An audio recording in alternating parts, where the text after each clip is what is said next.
Dans cette série d'exercices, on va s'intéresser à la convergence d'intégrales lorsque leur borne supérieure x va tendre vers plus l'infini. Alors c'est une nouvelle notion parce qu'en terminale, vous ne voyez les intégrales que sur des segments, ce qui ne pose jamais du coup de problème de convergence. Mais ici, si on regarde la fonction que l'on intègre et si on regarde ce qu'on demande, en fait, on veut savoir si la primitive de tout ça, plus précisément grand f de x moins grand f de 1, est-ce que ça tend vers une limite finie quand x tend vers plus l'infini ou non? Alors, pour faire un schéma très simple, prenons la fonction inverse, qui ressemble à ça. Voilà, alors en 1, évidemment, elle passe par 1. Et si je prends x, évidemment, plus grand que 1, ici, eh bien, tant que je m'arrête, quelle que soit la valeur de x, eh bien, l'aire sous la courbe aura une valeur finie. Donc, l'intégrale sera convergente, mais sur le segment. La vraie question, c'est si je tire x ici vers la droite jusqu'à plus l'infini, quid de l'aire en dessous de la courbe? Est-ce que la valeur en unité d'air va converger vers une valeur finie?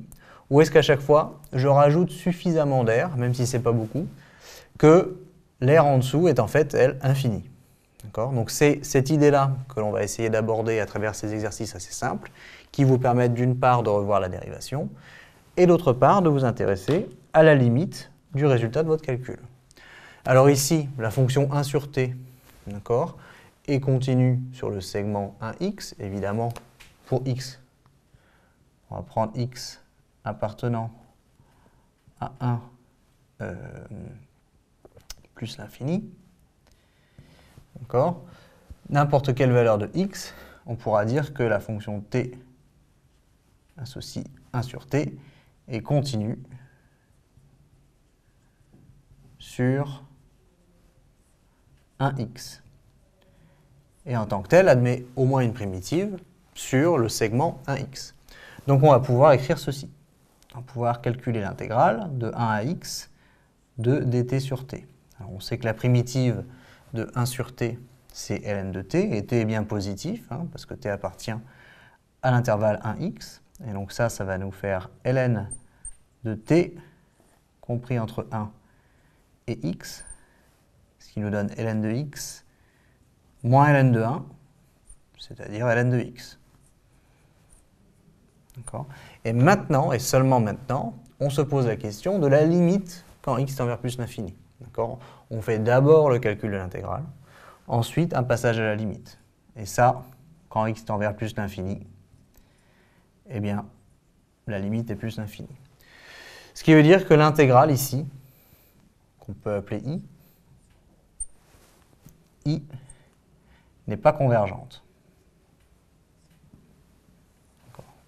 Et je n'aurai pas le droit d'ailleurs d'écrire l'intégrale de 1 à plus l'infini de dt sur t. Je n'ai pas le droit d'écrire, ce n'est pas une valeur, ça ne représente pas une valeur finie, puisque l'intégrale ne converge pas. Donc voilà l'idée. L'idée, c'est que dans les exercices qui suivent, vous fassiez d'abord un calcul d'intégrale et ensuite un passage à la limite pour voir si cette limite est finie ou infinie. Alors dans certains cas, elle est infinie, c'est le cas de l'intégrale de dt sur t. Dans certains cas, elle sera finie, ce qui veut dire que l'aire sous la courbe, même quand x part à l'infini, eh bien, s'arrête sur une valeur finie.